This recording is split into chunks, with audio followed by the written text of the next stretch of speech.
कडे वेगवेगळ्या कारणांमुळे शेतकऱ्यांच्या होणाऱ्या नुकसानीची भरपाई मिळावी यासाठी सरकारनं पीक विमा योजना सुरू केली।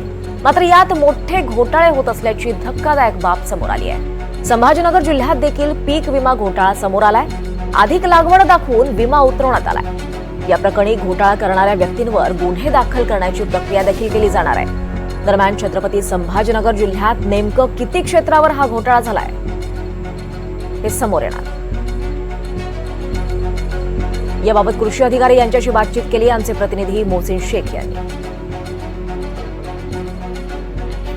शेतकऱ्यांच्या नुकसानीचं भरपाई मिळावी म्हणून अनेक शेतकरी पीक विमा भरतात। यासाठी सरकारकडून देखील आवाहन केलं जातं।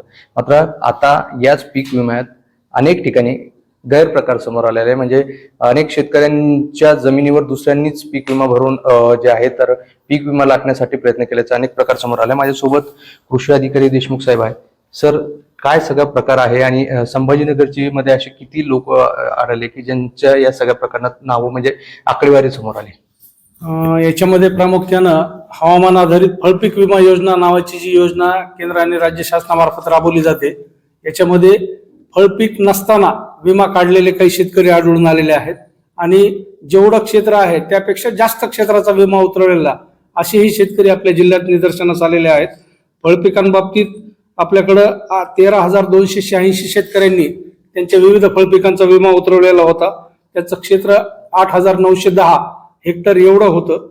आता आम्ही क्षेत्र तपासणी केली, याची प्रत्यक्ष कुठं ते क्षेत्र आहे किंवा नाही याची खातरजमा केल्यानंतर आम्हाला 1,498 शेतकरी असे आढळून आले की त्यांच्याकडे फळपीकच नाही, ते कुठलंच फळपीक नाही। असं असताना त्यांनी जवळपास 805.48 हेक्टर एवढ्या क्षेत्रावरचा विमा उतरवलेला आहे। तसंच क्षेत्र कमी असताना जास्त क्षेत्राचा विमा उतरवणे हा देखील प्रकार आपल्या जिल्ह्यामध्ये निदर्शनास आलेला आहे। असेही जवळपास 2500 म्हणजे 2,500 शेतकरी आहेत आणि 428 हेक्टरवरचं जादाचं विमा क्षेत्र त्यांनी उतरवलेलं या स्कीम मध्ये निदर्शनास आणून दिलेलं आहे। हे सगळे शेतकरी अपात्र म्हणून आम्ही कृषी आयुक्तालयाकडे ही माहिती दिलेली आहे आणि तसं रितसर विमा कंपनीला कळवलं जाईल आणि हे सगळे शेतकरी त्या ह्याच्यापासून त्या योजनेतून बाद होतील। असाच प्रकार आपल्याकडं खरीप कांद्याच्या बाबतीत सुद्धा आढळून आलेला आहे। खरीप कांद्याचं एकूण क्षेत्र आपल्याकडं 11,770 हेक्टर एवढ्या क्षेत्रावरचा विमा कांद्याचा उतरवलेला होता।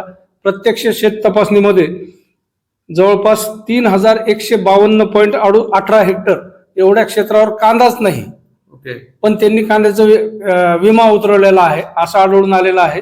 याची अपात्र शेतकऱ्यांची यादी आपल्याकडे लाभार्थीनिहाय आपल्याकडे यादी होती, ती यादी अपात्र शेतकऱ्यांची कळवलेली आहे। आणि फळपिकामध्ये जादा क्षेत्राचा जसा विमा उतरवलेला आहे तसं कांद्यामध्ये सुद्धा जवळपास 1,185 हेक्टर एवढ्या क्षेत्रावरचा विमा ओव्हर इन्शुरन्स ज्याला म्हणतो आपण, अशा पद्धतीनं विमा आपल्या जिल्ह्यामध्ये उतरवला गेलेला आहे। हे सगळा प्रकार संभाजीनगरमध्ये वेगवेगळ्या तालुक्यामध्ये दाखवलेला आहे। अनेक जणांनी क्षेत्र जे आहे त्यापेक्षा अधिक क्षेत्र दाखवून पीक विमा उतरवलेला आहे। काहींनी जमीन नसताना देखील दुसऱ्या शेतकऱ्यांच्या नावावर पीक विमा उतरवला, असे अनेक प्रकार समोर आलेले आहेत। या सगळ्यांची यादी तयार करण्यात आलेली आहे। पीक विम्यातून यांना अपात्र देखील करण्यात आलं आहे आणि आता ही संपूर्ण यादी कृषी आयुक्तालयाकडे पाठवण्यात आलेली आहे आणि त्यानंतर अशा लोकांवर गुन्हे दाखल करण्याची प्रक्रिया देखील केली जाऊ शकते। मोहसिन शेख, NDTV, छत्रपती संभाजीनगर।